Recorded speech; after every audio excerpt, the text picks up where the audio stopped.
Sesosok hantu perempuan tanpa kepala berjalan mendekat. Salah satu tangannya menjinjing kepalanya, yang terpotong dengan darah yang masih mengucur deras dari bekas sayatan. Sedangkan tangan satunya memegang sebuah celurit dengan ujung runcing. Mata pada penggalan kepala itu melotot tajam ke arahku. Mulutnya koyak memanjang dari kiri ke kanan.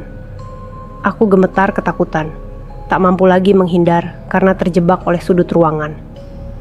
"Tuh, tolong, jangan ganggu aku, pergilah," ucapku mencoba mengusir makhluk itu. Aku meringkuk memeluk lutut seperti orang menggigil kedinginan. Wah, aku menjerit sejadinya ketika potongan kepala itu ia lemparkan tepat beberapa inci di dekatku. Senyumnya menyeringai seperti hendak berbicara. "Pergi," pintaku sekali lagi. Rupanya hanya mimpi, meskipun terasa amat nyata.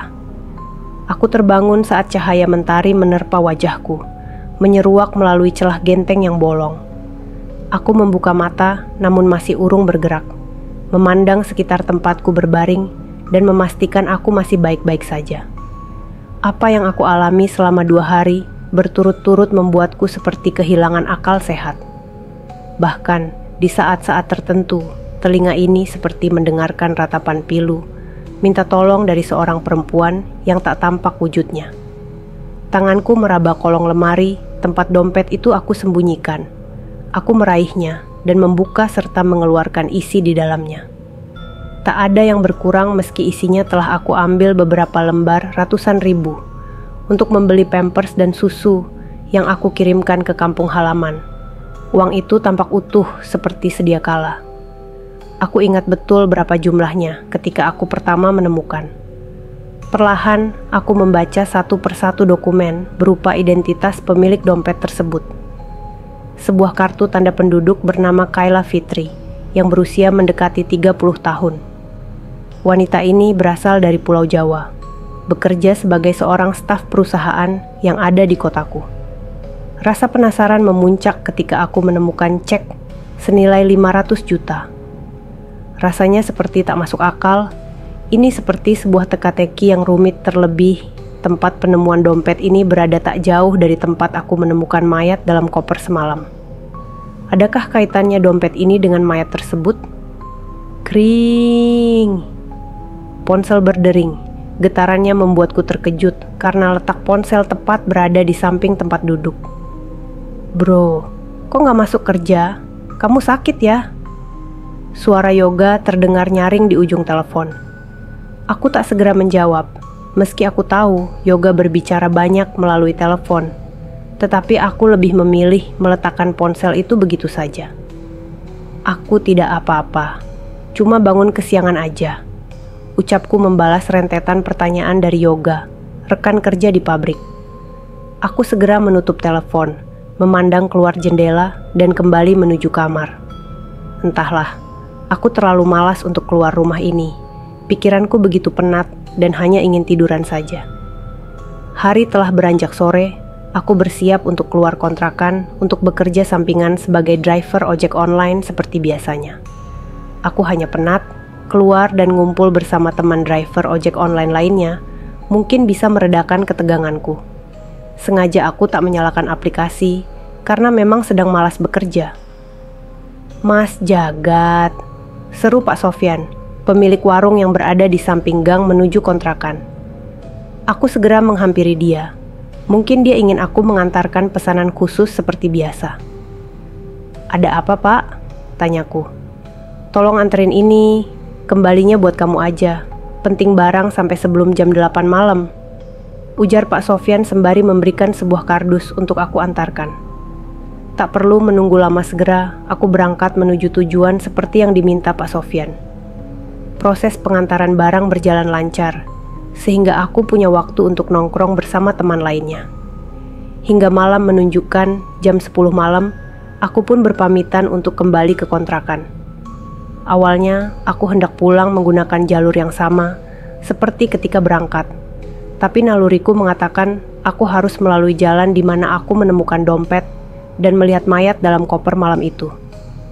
Aku hanya ingin meyakinkan diri tentang bagaimana aku harus bersikap terkait apa yang aku alami.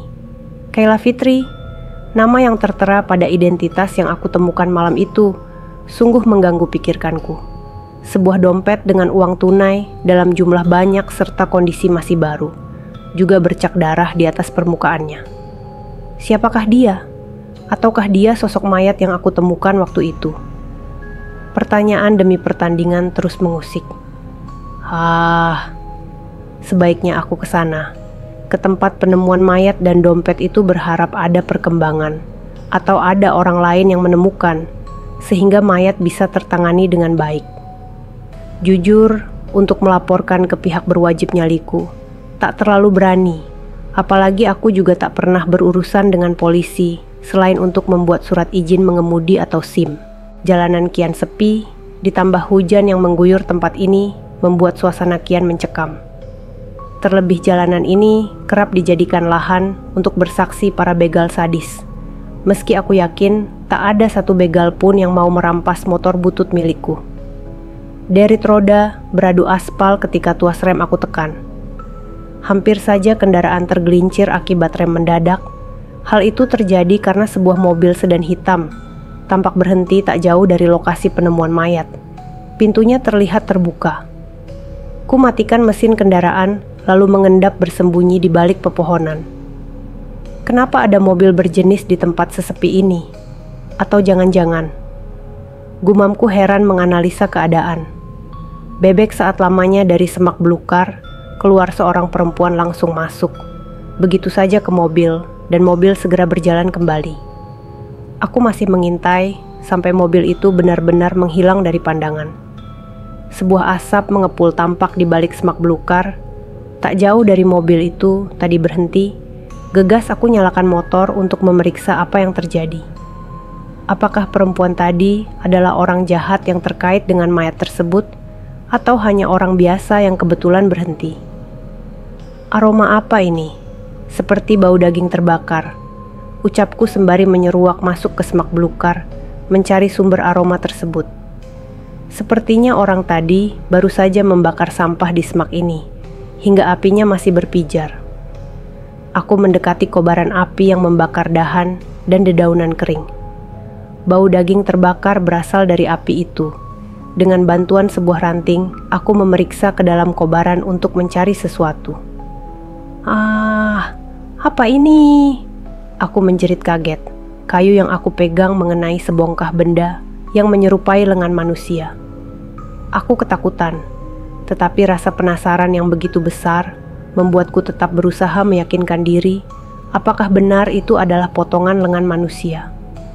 Benda itu berhasil aku congkel, sesaat melambung dan jatuh tepat di hadapanku. Tangan manusia.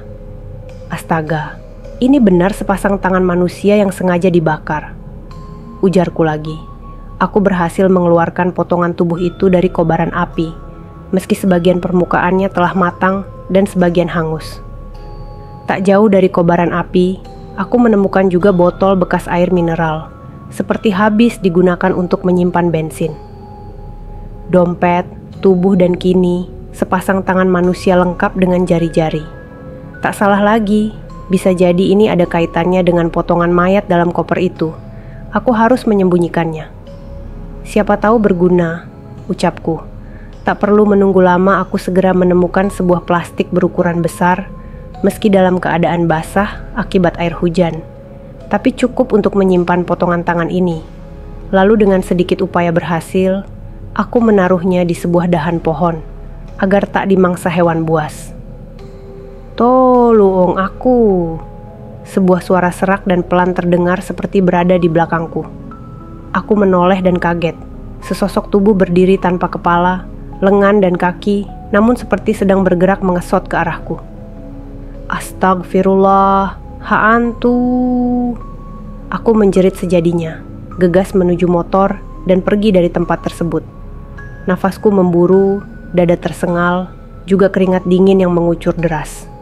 Tak perlu aku menengok lagi ke belakang dan segera memelintir gas pada sepeda motor untuk pulang ke kontrakan.